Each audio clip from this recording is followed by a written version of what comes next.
I see my life sort of divided in two. There's life before Queer Eye and there's life after. And then we get to Times Square and we were on both Jumbotrons. It was just this chill down my spine of sort of like, oh wow. I remember that moment I was like, oh no, I think I've just done something that I can't take back. I don't hear from, the other Muppets, my castmates, for a month or two. And then someone starts the group chat up again and it's like, okay, miss you guys. Like, when's the next one coming up? And now we don't have that. I was terrified. But I think with fears, often where I learn the most important things about myself. I mean, I snot cried maybe 3 times during that scene. It looks like sweat in the show, but it was tears. And the scent and taste, basically, if shaved raw garlic and Camembert, a ripe Camembert, had a baby, that feeling of 24/7, even after a shower, of having that tight, salty skin from the ocean. Antoni, welcome to the Travel Diaries. It is so lovely to see you. How are you? I'm doing really well. I'm happy. I'm rested. I was just in the country and just got back this morning. So it's always a bit of like a shift coming back to the city from being out in the sticks. But I'm grateful that I get to experience both. Where's the sticks for you? Where do you go? In Pennsylvania. Oh, nice. Yeah, So so what drew it's you there? very close to New York. I think I started going out there. We were actually filming Queer Eye in Philadelphia a long time ago, and a friend of mine has a farm there, or had a farm there with her family, and I used to go on weekends, and just there was something about the rolling hills. It's very equestrian, and I rode horses growing up, and it's just like peaceful and calm, and the complete antithesis to New York City. As much as I love this city, I've often said I love it because I'm so excited to leave and always even more happy to come back, if that makes any sense. Completely. Yeah. And we both, I think, share a real mutual love of travel. So I am so excited today to go on a journey through the 7 Mm. chapters of your life's travel diaries, Antoni. And we all start at the very beginning with chapter 1, and that's your earliest childhood travel memory. What comes to mind? Earliest travel memory would have to be, so it's when my whole family was living in Montreal, Mhm. and we had this raspberry red Mercury Villager. I don't even think they make them anymore if they exist, but it was a minivan that was a big deal because it had bucket seats in the middle row. And so my sisters would, of course, get the bucket seats. I had the back row, and my parents would be in front. And we Yeah. would drive to, this was more a trip for my dad, but we enjoyed it as well. It was to a place called Cape Hatteras in North Carolina, and we would go Oh. there. We often drove because we had our dog, and it's beautiful coastline of North Carolina, right on the Atlantic. And it's Mm. where Kitty Hawk is nearby, where the Wright brothers first took flight. And there are these beautiful sand dunes that you can roll down. There was a crab shack called Dirty Dick's, and they had T-shirt that was called "Dirty Dick Gave Me Crabs," delicious crabs. And we would go, and we would rent houses with family friends.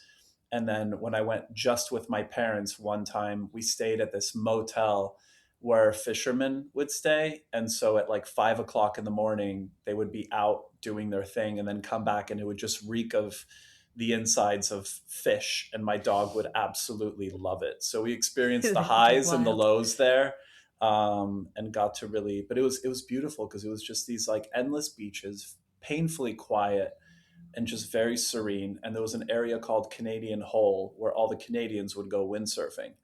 And my dad would windsurf, and we would just have like cheese and fruit in our big old igloo cooler and just like sit on the beach all day long, building sandcastles, chasing my miniature dachshund Beagie around, who would be digging holes all the time and getting sand in her eyes. And it was just perfection. Ah. Just that feeling of 24/7, even after a shower, of having that tight, salty skin from the ocean. Oh, oh, I so know what you mean. And that's so exciting, especially as a child, isn't it, as well, to kind of feel like that sense of freedom that being on the coast gives you. Hmm. Especially the wild coast too, where it just wasn't. There were tourists, but it wasn't touristy. It was still very peaceful and serene. I think my parents never gravitated towards like the really busy spots. They always kind of wanted nature, which kind of stayed with me. Yeah. It feels like a real hidden gem. How did they discover it? I have absolutely no idea because it was like at least 20 hours drive from Montreal. And I'm 20 sure there was hours. some windsurfing that was closer than North Carolina, but I think they just really liked it. It was, I mean, we're seafood obsessed in my family, and so there was a really nice restaurant called the Labrador that we used to go to. I mean, days that we wouldn't go to restaurants, there was a place called, I think it was probably one of the first fine dining experiences I remembered, even though it was a very casual area. It was a place called Labrador, and my memories are very food driven, which Mm. might not be much of a surprise if you No know the surprise. kind of work Yeah. that I do and get to know me as a person. But my whole family is like that, and I remember it was the first time I had a halibut fillet crusted with crab meat and pistachios, and it was this like Ooh. awakening of like you can crust things with other things and have like multiple animals together, and it just kind of blew my mind. And we would have that, Wow. and then other nights my we would go to the market and just get like 5 or 6 pounds of peel and eat shrimp and just boil them in Old Bay seasoning. And my parents would crack open a Mm. bottle of wine, and I would drink. They would bring from Costco this like apple and purple, like a non-alcoholic sparkling. It was basically soda packaged as champagne to make kids feel special. And we would Oh. just sit at a table, just like tearing open shrimp and just leaving the shells behind. And yeah, it was Mm. beautiful. So you had a love of food from a young age, A deep obsession since I was a child. I don't think I really? really had a choice Hmm. in the matter because if you met my family, it's like everyone is exactly the same. It all revolved around what are we doing for breakfast while we're having breakfast? What are we doing for lunch? And then dinner, snacks in between. Like everything was planned out in regards to food. I even remember in Canada we had like slight different laws, and a lot of like junk food wasn't available there. And so Hmm. when we came to North Carolina, it was like I got to have the Teenage Mutant Ninja Turtles cereal, which was just green cereal, and things like Lucky Charms. Yes. So my parents gave me a free pass at even the easy cheese. It's like cheese in a can. I've Yeah. have never looked at the ingredients, but it sort of tastes like cheese. But I was Yeah. obsessed with it, and that was like my free pass to just eat whatever The the hell I marshmallow wanted. spread, what was that as well? Oh, I'd always get that if fluff! it, fluff whenever I went to the Yup, US, come back with some fluff and Rice Krispie treat cereal. That was the other thing. naturally, so good. Oh, And now there are cereal cafes here in London that just sell those I've specialized heard. US Yeah, there was one in US Montreal cereals. too, which is No like, way. yeah, it's gaining traction. Yeah. And so you moved from Montreal to West Virginia Hmm. when you were around 12, which must have been a bit of a culture shock. Was it going from somewhere as cosmopolitan as Montreal to somewhere, a very different environment, West Virginia? Very much so. I mean, I braggingly often, like to share how diverse and multicultural Montreal is, and Mm, I think a lot of how I travel and why I travel is dictated by the upbringing that I had. And moving to West Virginia was definitely very different. I mean, it was beautiful, rolling green hills, but it was very kind of secluded. And mm, the minuses were sort of lack of diversity exposure and a little more homogeny on the food front. I mean, our yep, grocery store was Walmart. We didn't really have right. too many farmers markets and that kind of stuff. But where it made up for it was just, being outdoors every single day and just like enjoying nature. I lived in a suburb in Montreal, and so I really got to enjoy that. But it was definitely very different. Mm. I feel like Montreal is a bit of an unsung hero, especially for us Brits, because we typically would head to Vancouver or Toronto. Hmm. But I know that Montreal is such a beautiful and unique part of Canada. How would you spend a perfect day there for somebody who hadn't been there before? What would you tell them to do? Oh my gosh. Well, first, you need to get to know my stepmom. And so you have to stay at her place because she has a beautiful condo that's in this part of the city, which when I was growing up was literally it was just like flat terrain. There was nothing there. And now suddenly Mhm. all of these condos got built and it overlooks the entire city. So you get a So, real beautiful perspective. transformation. Mm. Yeah. So wake up in the morning. I would probably go to September Cafe, which is literally next door to that cereal place that I had in That's mind when I great. was mentioning, Yeah. and go there, get a matcha or a latte or whatever you want. They have beautiful breakfast sandwiches. And then I would probably walk to, I guess, oh, this is for a tourist, so not just for me. Yeah, somebody who's I dipping would, their toe in the water. yeah, so hopefully you're going in the months that aren't winter, because that is just so painful and dark. I mean, Londoners understand what it's like to have a lot of rain and gray days, but the winters are really harsh in Montreal. But where they make Yeah. up for it is the springtime and the summer. So I would then walk down St. Catherine Street. And then by that time, there's probably a restaurant open called Rotisserie Italienne, which is my favorite spot. And they had this incredible, it's kind of like a cacio e pepe tortellini. And they had a shrimp Mm. pizzaiole and a mozzarella in carota, just a piece of fried bread with mozzarella and a perfectly sweet, tangy marinara sauce. Oh, And it was a bunch of Italians that were obsessed with hockey, who had a bunch of hockey sticks as like part of the decor. And you order your food and they yell at you when it's ready. And then years later, this is right after I moved, I believe a Chinese woman bought it. And the community was in like an uproar. And they were like, no, this is an Italian restaurant.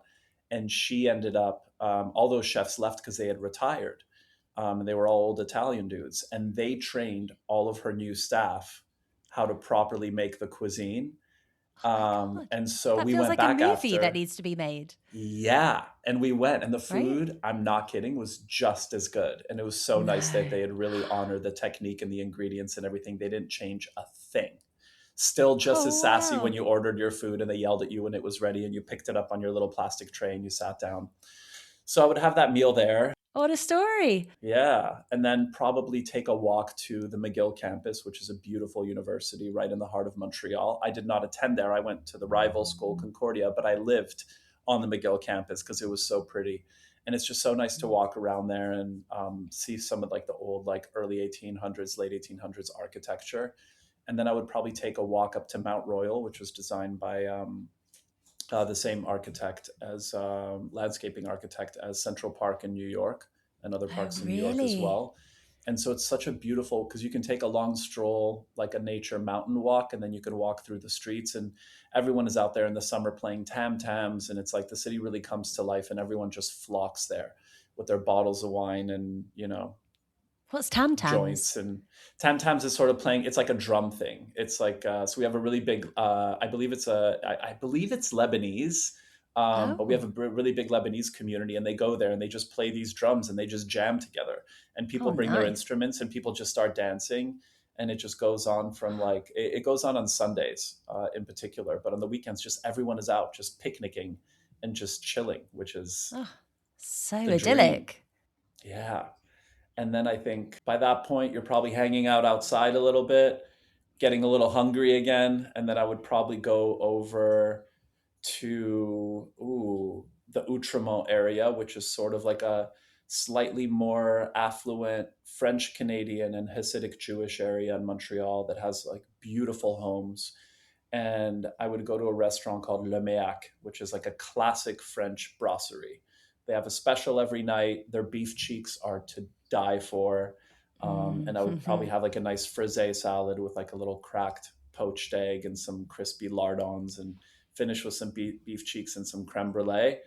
And then go to oh my gosh, I'm forgetting the name right now, but there's my favorite gelato place that's local. It's Quebec, and once a year, it's seasonal, and it always sells out. They have a maple ice cream that just Oh, has this maple. maple type taffy that's swirled in this really beautiful Tahitian vanilla bean situation with the specks.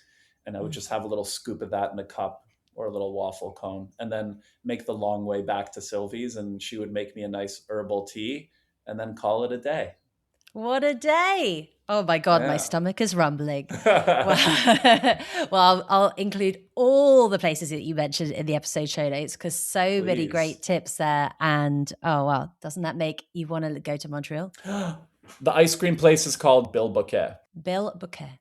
Yeah, Okay. Bilboquet. Bill Bouquet. Bouquet. Yeah. Got it. Got it. Fabulous. Delicious. Well, the second chapter in Hmm. our Travel Diaries today, Antoni, is the first place that you fell in love with. Where captured your heart first? Oh my gosh. I would say it was probably one of the first trips that I ever really saved up for. Um, I've done like all inclusives with my friends, as soon as we were like at drinking age in Canada and like going to Cancun, and that was all fun and lovely.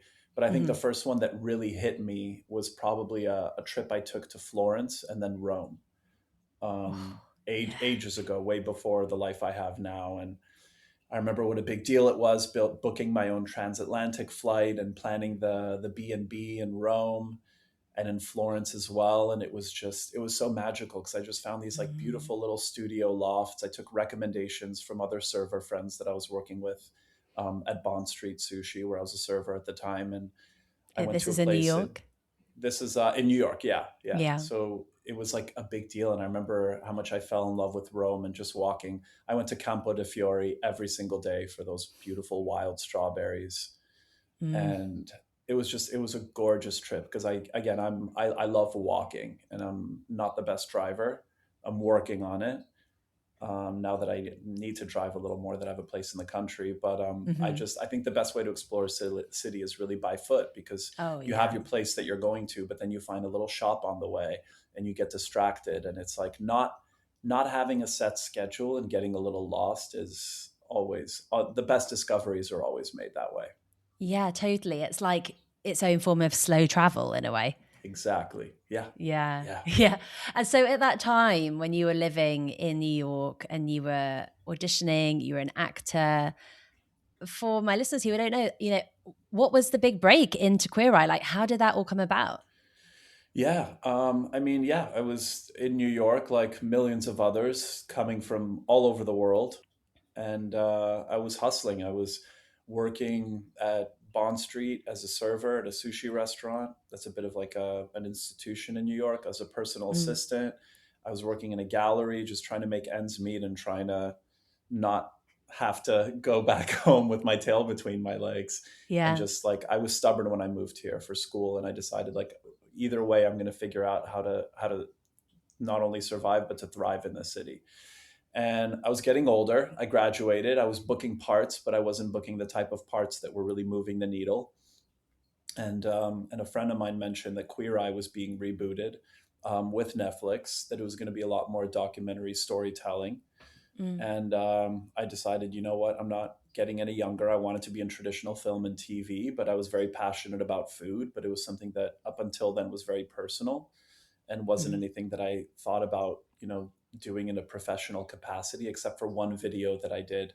Um, I did like a saffron lobster herb dip with a bunch of crudité for a friend's platform, just for fun. And I was so nervous. Yum. I didn't really enjoy myself because I was in my head and I was like, oh, this isn't going to happen. And then Queer Eye came about and I decided to audition. And I was invited to go to LA for the casting process where they narrowed it down to a few hundred of us. And then the pool got smaller and smaller. And then just ended up, my pathologic competitiveness kicked in. And I decided, like, oh, I think I really actually want this job. So And when you were first going into it, were you kind of a bit ambivalent? And then as it got closer, did you feel that like rising sense of anticipation, like this is something you really want? yeah, I mean, I think also the energy of just seeing all these people coming together in these five categories that they were casting for Mm, culture, mm. grooming, interior design, food, and fashion, and seeing people who had gone to school, people who were self-taught, people who just started, people who'd been doing this for over a decade. And it was like, wow, this is like really impressive and intimidating. Yeah. And I was terrified.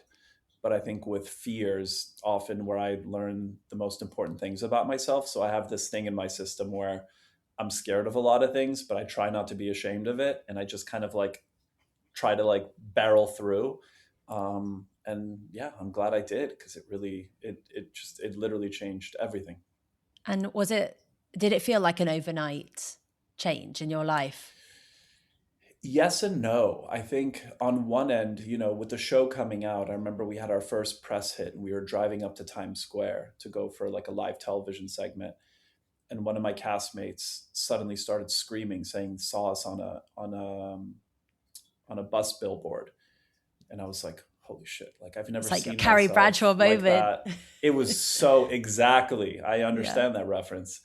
And then we saw the next bus stop and the one after that, and it was just covering Seventh Avenue. And then we get to Times Square, and we were on both Jumbotrons, just like Oh, wow. pointing each other. And it was just this like this chill down my spine of sort of like, oh wow. I remember that moment I was like, oh no, I think I've just done something that I can't take back. Not in terms of regret, but where it was like I've just stepped onto a stage that I can't just exit.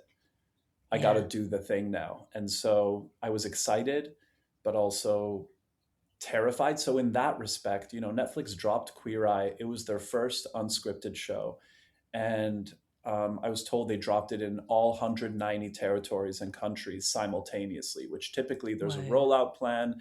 It happens in the US and then a few months later in Canada and then the UK. But this was all at once. So it did feel like a flash in the pan in that respect, and sort of an overnight of being recognized, loss of anonymity, all of that. But at the same time, I'd been hustling for such a long time, not necessarily towards that specific goal.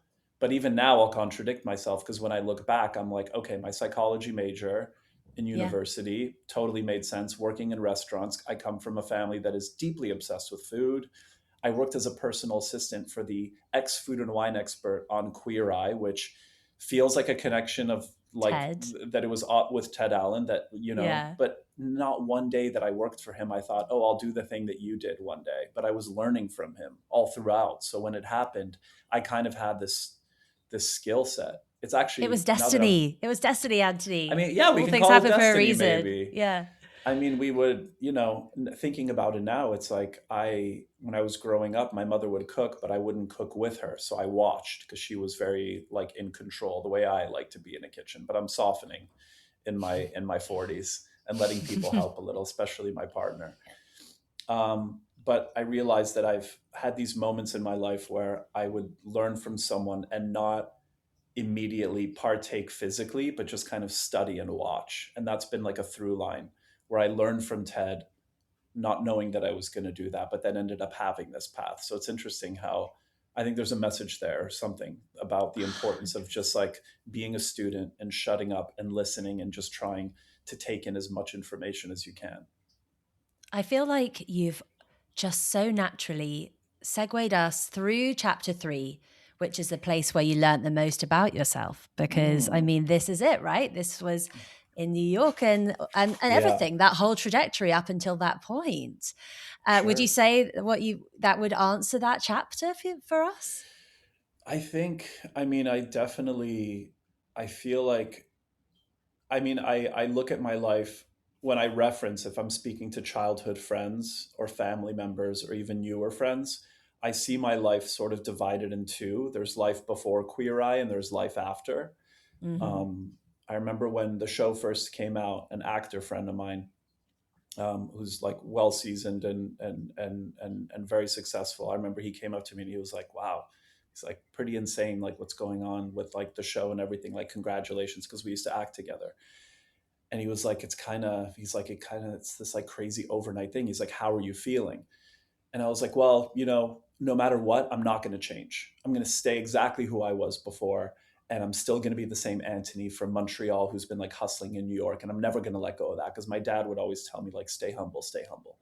Mm. And my friend was like, that is the biggest delusion you can tell yourself. He's like, everything about your life has changed. The energy you bring into a room changes. The way you navigate business situations, social situations, encountering strangers, even family dynamics, like all of that is completely shifting. And you can't be in denial of that. So I tried to Mm. push against it until I kind of finally just let go, because I'm an extroverted person, but I can also have my pretty intensely introverted days. And it's always on the introverted days where I tend to attract the most attention. That's how the universe typically works in my book. Mm. And so I kind of learned that I was going to have to change. And so I would say definitely Queer Eye sort of shifted a lot of that. And then, I mean, I learned so much about myself and the things I was confident in, more importantly, the things I wasn't confident about, and how that changed. But yeah, Queer Eye, and I think every relationship, romantic relationship I've ever had, those two things have taught me the most about myself, because I think they sort of, when Queer Eye started and when relationships typically end, or when I go through a bit of a metamorphosis and figuring out who I am, what I like about myself, what I want to hold true to, things about me that I'm curious about changing or want to just kind of like put the microscope up to in therapy and kind of explore more. But yeah, I would say it's those two things. Yeah, that kind of vulnerability, and that is what also came through on the show, wasn't it? Because your role became so much about so much more than cooking and food, didn't Yeah. it? And then saying goodbye to it. What was it? Grief? Was it relief? Was it freedom? Or was it like all of those things? I think it's just like everything in my life, multiple things can exist at the same time. And Mm. part of it was, wow, we did 10 seasons, 11 if you count Japan, because I feel like that's a really underappreciated episode that for some reason isn't under the same category on the Netflix app, but it's still available if anybody wants to check it out. Yeah. We were jet lagged as hell and super cross-eyed from not sleeping and not knowing, what time it was, but it was still a beautiful season. And one for the travel lovers. Yeah, exactly. Yeah, I mean, it was a mixed bag. I mean, typically at the end of a season, the way that it goes is okay, we all go back to our lives. I don't hear from, the other Muppets, my castmates, for a month or two. And then someone starts the group chat up again, and it's like, okay, miss you guys. Like, when's the next one coming up? And now we don't have that. And it's, it feels like it's kind of like graduation, like graduating from, elementary school or high school or even university, where it's sort of Yeah. like closing a chapter. And I was chatting with a friend recently where it's that feeling of, sometimes you feel like in life you're on the ascending, like you're kind of like rising up to something, building something, whether you're building a business, a relationship, growing a family, whatever it is. And other times there's this hazy, murky sort of like ship in the misty seas where you kind of know where you're going, but you're not really sure. And there's a lot of uncertainty, and all you have is your compass and the stars, hopefully. And that's kind of Yeah. where I feel like I'm at now. There are things that I'm working on and projects that I'm really excited about, but there's still uncertainty. We don't know if anything is going to stick or the type of work that I'm going to do. But in moments like that, I just try to focus on what I can control. And I know what my direction is. I know that I started Queer Eye thinking that it was just going to be me cooking for people and teaching them the basics in kitchen skills. And I realized that although I did that and I enjoyed it, the lesson was so much greater because I got to connect with people that otherwise I probably never would have had, the benefit or the opportunity of getting Mm. to know.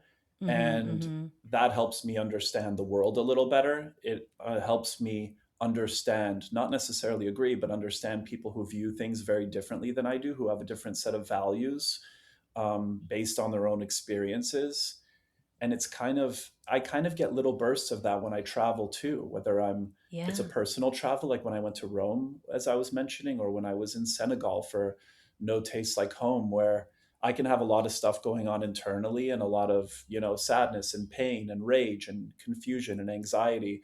But suddenly when you're out there in the world, you realize like there are billions of people that are Yeah. just doing their best. And some of them are preparing their fishing boats in North Carolina or off the coast of Saint Louis in Senegal. And other people are going to the market, like in Poland, selling smoked cheese, like this woman that I saw at a kiosk with my dad that we still talk about, to wild strawberries in Rome. And it's just like it just kind Mm-hmm. of travel is like I'm so grateful that I'm in a position that it's something that's important to me, and it's something that I get to do personally and professionally, because Yeah. it exposes me to so much, and it right sizes me. It puts everything in perspective. And you say in the intro to your new show with Nat Geo, Best of the World with Antoni Porowski, that you've got the best job in the world now.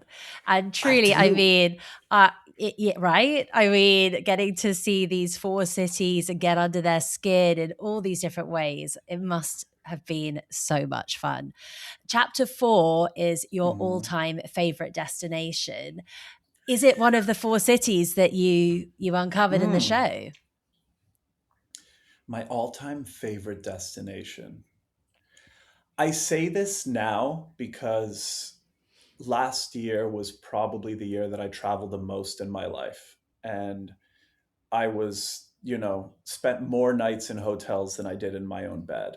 Wow. And I think where I am now, where this year the travel has slowed down a little, but also I have this place in the country to escape to, it really makes me appreciate New York as this sort of constant. Like, New York is that friend that's just always going to be there. A friend once told me that New York is like punk rockers and cockroaches. They're never going to go away. Throughout the decades, they're always going to exist. They are a constant. And that's how New York feels to me. It Yeah. changes. The pandemic closed down so many small businesses. And yes, there's so much gentrification and big businesses coming in on like cute little streets, but like the small businesses are still coming back up again and wonderful little restaurants are popping up. And it's a city that really it never sleeps. It's always changing, it's always evolving. It's this beautiful chaos that's somehow comforting. Yes, it's claustrophobic, but at the same time, that for me, that feels like a compression blanket, like a weighted Yeah. blanket. Like, there's just something safe there. And I have my Hmm. spots, I have my parks that I go to with my dog and my friends who are here, and our rituals. And in the summers, biking across the bridge to go to outdoor dance parties in Brooklyn and in Queens. And it's like all these rituals that, you know, as happy as I am in the country now in this new chapter, it's like I still it has kind of like deepened my love for the city.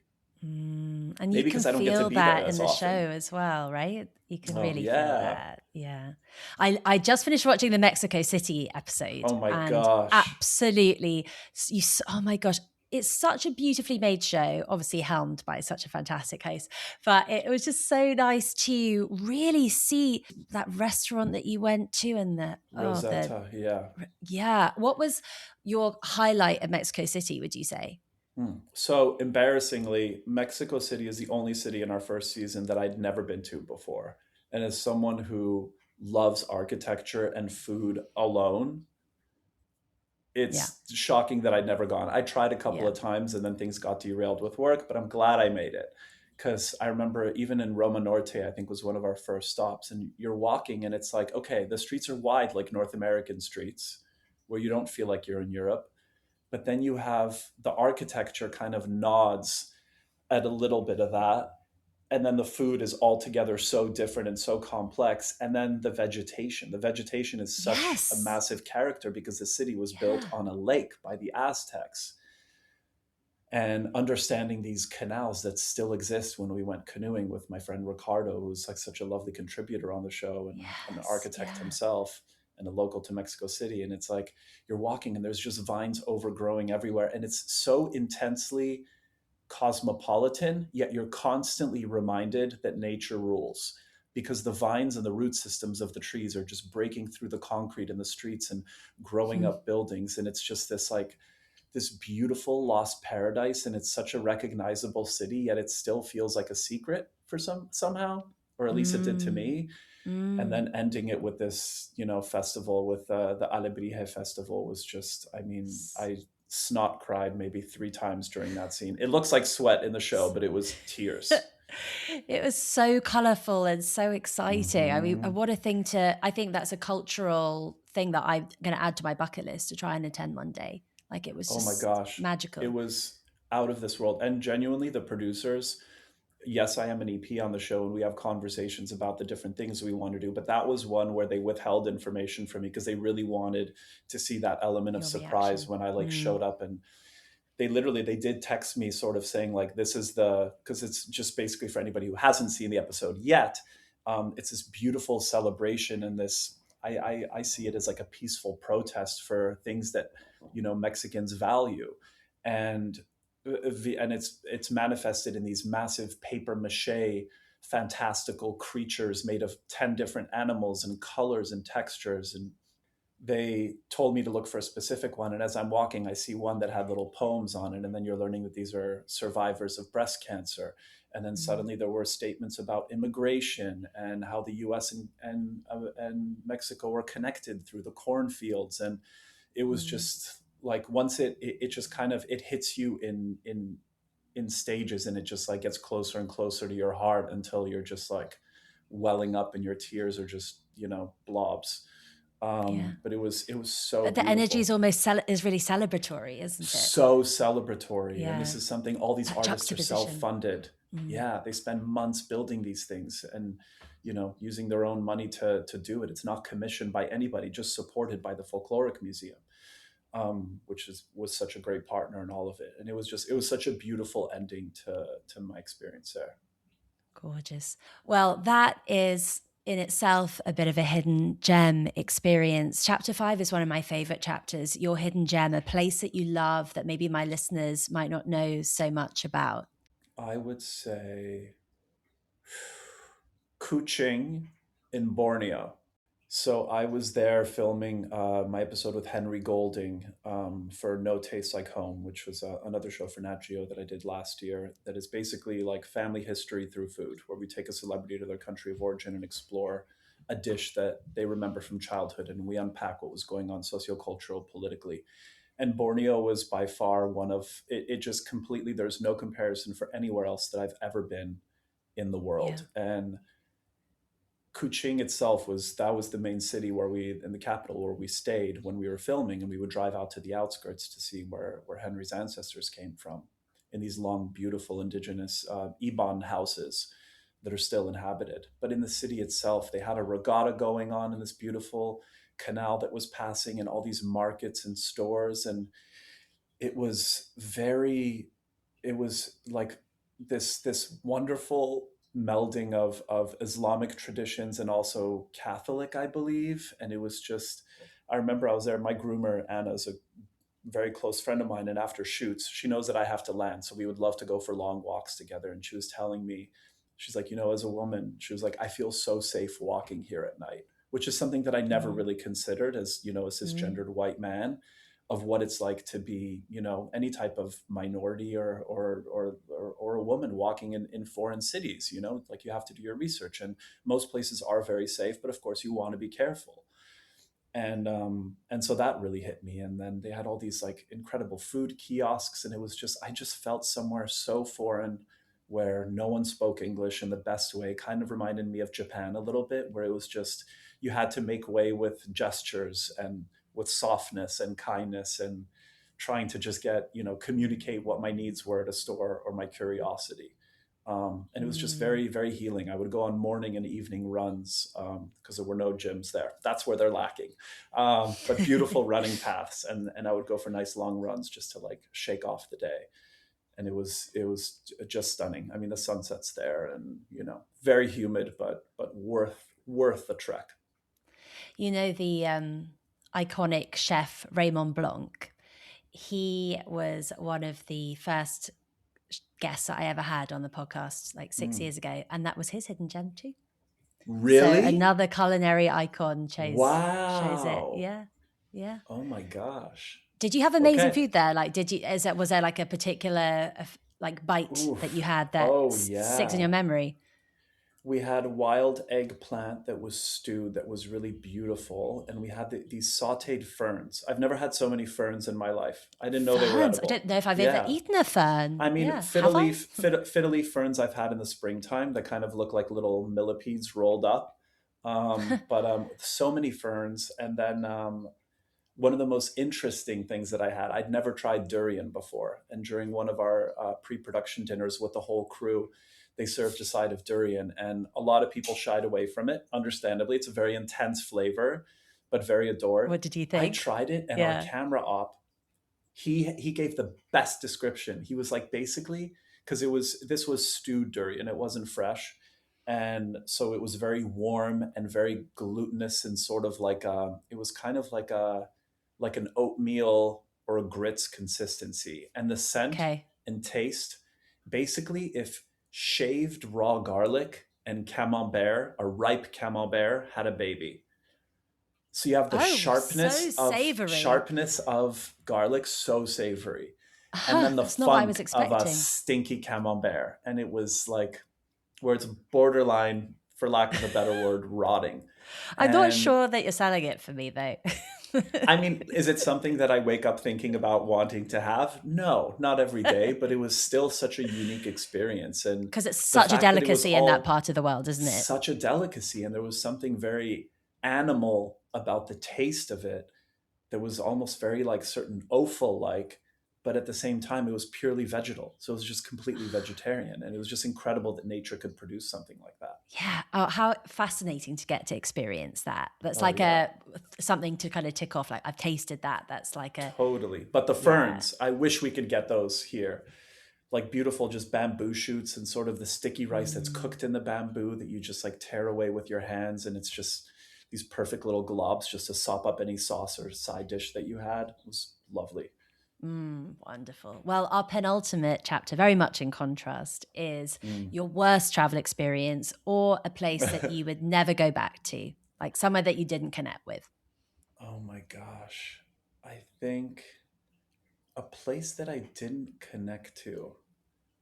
I mean, it's hard. I don't know if I've ever been anywhere where I was just like, oh, you know what? It was my early 20s, and I went with friends to Fire Island, which, for anybody who doesn't know, it's basically, I'm pretty sure it's in the Long Island area of New York. And Right, right, right. it doesn't have any roads. They're basically, it's just all walking, and maybe if you have a golf cart, loads of deer everywhere, beautiful architecture, sort of like washed out wood everywhere, and has so much history in terms of LGBTQI plus history in New York. And it's sort of like an escape for there's an area that's predominantly lesbian, there's an area that's predominantly gay, family go as well. Oh, wow. It's one of those places where it's like it is what you make of it. And I went in my early 20s with a group of friends, and I was just chatting with a friend of mine now who goes every summer and loves it, and he actually inspired me to go back and revisit because I just did not have a good experience. And it just I wasn't there with the right people, and it was just I kind of remember just leaving the island thinking like I never have to come back here again. But I Mm-hmm. think everywhere deserves a second chance. You know, my parents, when I was a very picky eater as a kid, and they yeah, I mean, a lot of parents say like if you don't like it once, try it a second time, and then you could say no. My parents were just like eat it until you like it, we don't care, because they're just Polish Soviet era parents. Yeah. um, and you eat what you get. But I would love to give it another chance because I remember thinking like there were parts of it that I really enjoyed. Like there was a really cute little farmers market right in the hub where the ferry would arrive and drop you off. But it was just very socially overwhelming for me at the time, and I also didn't Mm, fully know who I am, and I was just had a lot of right. insecurities, and it was just a lot, and it was overwhelming. But that Do you said, think I it's would. still is it still the same as it was back that in that time? Like, do you think it's or I has mean, it I'm evolved sure in it's what it stands for? yeah, I mean, I think places like that, it all depends on where you focus your attention. It's like you can go to Ibiza and go on some beautiful hikes and have the most incredible grilled or raw pink shrimp with olive oil and a little bit of chili flakes, or you can go to a club that is literally built on an airport and be out until 7 o'clock in the morning with a bunch of people raging. It's so true. Every place has whatever you're looking for to an extent, and I think it's just where you sort of focus your attention. And I think to understand a place, I love to see all of it, even if it's things that make me uncomfortable or that I'm not particularly into, just to see what it's like, just to either confirm or 100%. deny my beliefs or question them. Yeah, That's the that's best such a when I'm good questioned. philosophy to go into travel with, I think, always. Absolutely. Do you know Joanna Lumley? Dame Joanna Lumley here. She was an absolutely fabulous. She's a kind of Oh, famous actress here, ab fan. not personally, but a big fan. And I also saw her episodes on what's that thing in the UK that's really popular where people watch people watching TV? Oh yeah, Gogglebox. Gogglebox, thank you. Yeah, I think she did like a few episodes of she Gogglebox did. when I was last on my press junket, and yeah, she's so entertaining to watch. But please, So entertaining. And she was a guest on the podcast, and she said, the way that I like to go into travel, darling, is not glass half full or glass empty, glass overflowing. And I thought yes, that is the way to approach things. She said, that's a I really good arrive at a place and I say, impersonation. I love it, darling. I love it. And I think if you go into it with that positive attitude, then it's going to really just Yes, help you, like you say, seek out and see it through positive eyes, and then you'll Totally. find a way to connect with it, even if you don't connect with all of it. Because to quote my therapist, sometimes we can't change a situation, but we can change the way we look at it. Totally. You know? Totally. I need to remember that sometimes when I get pissed off and traveling. Oh, Antoni, it has been so fun chatting to you. We are on to the final chapter, chapter 7, and that is the destination at the top of your travel bucket list. A destination at the top of my travel bucket list. Does it have to be one? No, feel free. Okay. I've never been to Iceland, and I want to learn how to take better photos and explore all the beautiful natural phenomena in Iceland. I want to go to the Turkish markets in Istanbul. I've never been to Turkey. Northern Africa is definitely on my list. Morocco, Agadir, Fez, Casablanca. My parents went, and it really left a mark on them when they did, and they came back with loads of Moroccan rugs, which were in our childhood home. Oh, And lovely. then I would definitely love to explore more of South America. I haven't had the opportunity to do very much of it, but Patagonia is, if I have one on my list, it's Patagonia. I want to go horseback riding and then camping and lighting fires and eating a whole shocking amount of grilled meats and just swim, take cold plunges in the lakes, and then keep on hiking. Like that's my dream trip, I think. Ah, wonderful. Well, I hope you make it there sometime very Thank you. soon. Oh, I will. I'm stubborn. Antoni Porowski, those were your travel diaries. It was so much fun. Thank you. Thank you so much, Holly. This is so lovely.